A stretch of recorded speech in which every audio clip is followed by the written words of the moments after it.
Imagina un erudito musulmán que desafió las ideas de filósofos como Aristóteles, Sócrates y Platón, que dirigió la filosofía en nuevas direcciones, cuyos puntos de vista se siguen estudiando en las mejores universidades de Europa. Un gran hombre que ha marcado una época en la historia. Hujjat al-Islam, Abu Hamid Muhammad al-Ghazali. ¿Qué pensarías si te dijera que un bandido que le robó hizo que este gran erudito adquiriera tan vastos conocimientos?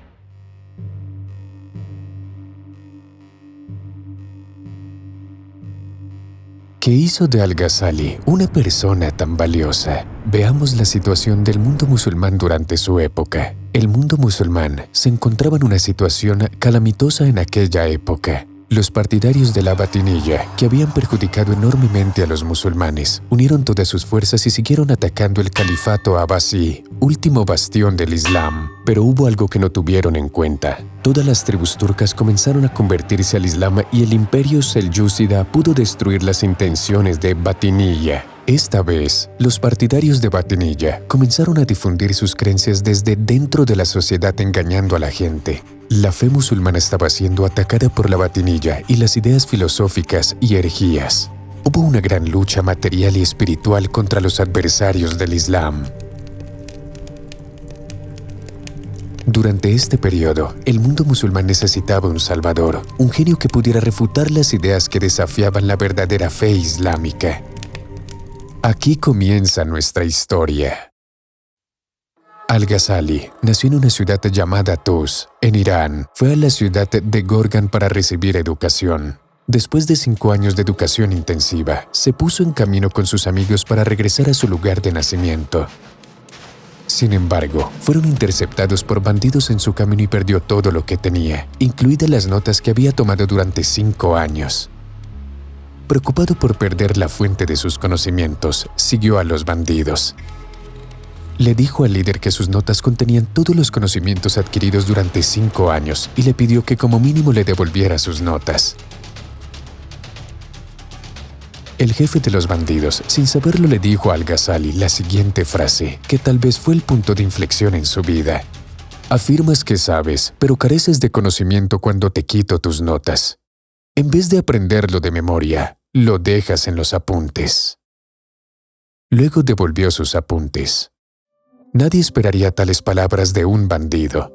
Sin embargo, no mires al que dijo estas palabras, sino a aquel que le hizo decir estas palabras. Al-Ghazali las tomó como una advertencia de Alá. En 3 años, había memorizado todas sus notas. Ya no dependía de los libros de texto ni de los apuntes de estudio. Ahora aspiraba a aprender aún más. Así que viajó a Nishapur. Entonces estudió con el Imam al-Haramain al-Juwayni, el más famoso erudito de Ilm al-Kalam de la época. Con una educación rigurosa, estudió jurisprudencia Shafi'a, Aqida, lógica y sabiduría y filosofía, y adquirió sólidos conocimientos en todos estos campos. Progresaba en el camino de convertirse en un héroe musulmán. Su maestro le rindió homenaje diciendo: Al-Ghazali es un océano profundo.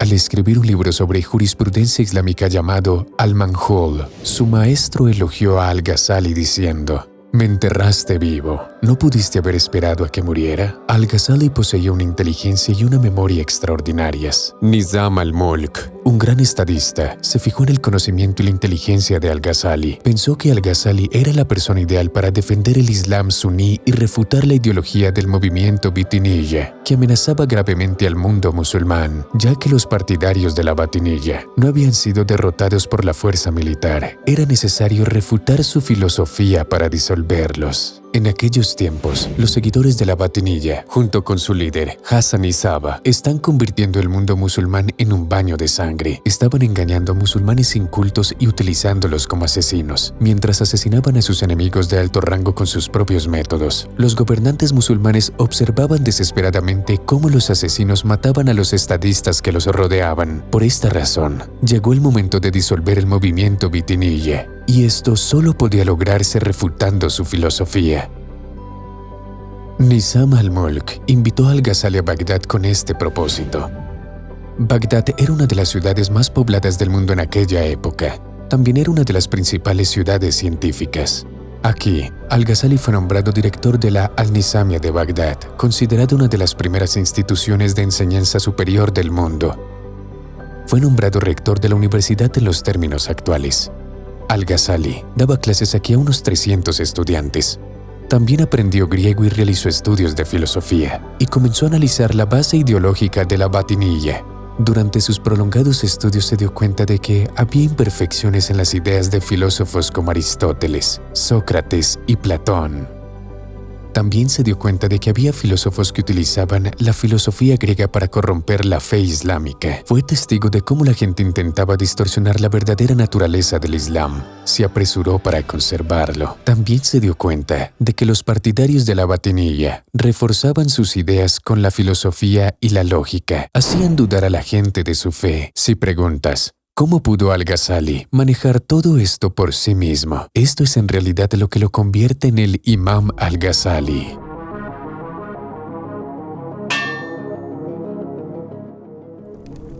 El Imam Al-Ghazali ciertamente tenía un plan después de todos estos estudios y análisis detallados. Escribió un libro llamado Maqasid al-Falasifa, los objetivos de los filósofos, que explicaba detalladamente el propósito de la filosofía y también la elogiaba. De esta manera, es más conocido y también querido por los filósofos, reconociendo que nadie más sería capaz de señalar una información tan detallada y precisa sobre la filosofía. Al-Ghazali era considerado un filósofo competente. Justo en este punto, hizo algo que nadie esperaría que hiciera. Escribió su libro titulado Tahafut al-Falasifa, la incoherencia de los filósofos. Refutó ciertas escuelas filosóficas y muchos de los puntos de vista de los filósofos, utilizando pruebas razonables y lógicas encontradas en este libro, diciendo que los juicios de los filósofos no se basaban en el examen y la ciencia, sino en la presunción, y que por lo tanto no tenían un consenso. Criticó a los filósofos de la época por presentar sus puntos de vista como la verdad absoluta, ya que Al-Ghazali utilizó un método filosófico para desafiar a los filósofos. Se lo conoce como el que golpeó a la filosofía con la filosofía misma. De hecho, su propósito era demostrar que en ciertos asuntos relacionados con la religión y la metafísica, la religión tiene derecho a reclamar la verdad y no la filosofía. Tahafut al-Falasifa, que abrió un nuevo capítulo en la discusión sobre la relación entre religión y filosofía, se considera una de las obras maestras de la filosofía universal. También contribuyó a preservar la cultura de la discusión filosófica dentro de la comunidad de eruditos e intelectuales. Mientras el Imam Al-Ghazali trabajaba en asuntos tan serios, Hassan Isaba, el líder del movimiento Batiniyya de la época, se declaró infalible, sin pecado, y alguien que no podía ser cuestionado por sus acciones. Así pues, se declaró un imam inocente. Los argumentos de la Batiniyya como ser la fuente del verdadero conocimiento y la idea del imam inocente y la adquisición de ese conocimiento dependiente de su voluntad son refutados por el Imam Al-Ghazali en su libro titulado Fadaih al-Batiniyya, las infamias de la Batiniyya. Así, aclaró la doctrina islámica eliminando las supersticiones y herejías que surgieron con la influencia de ciertos grupos ajenos al Islam sunita, así como de la filosofía griega.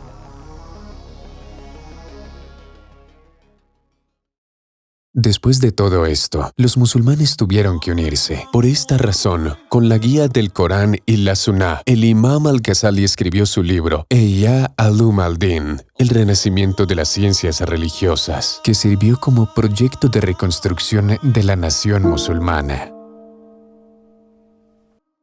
Este libro contiene información y detalles importantes sobre el Islam, y era muy necesario en aquella época.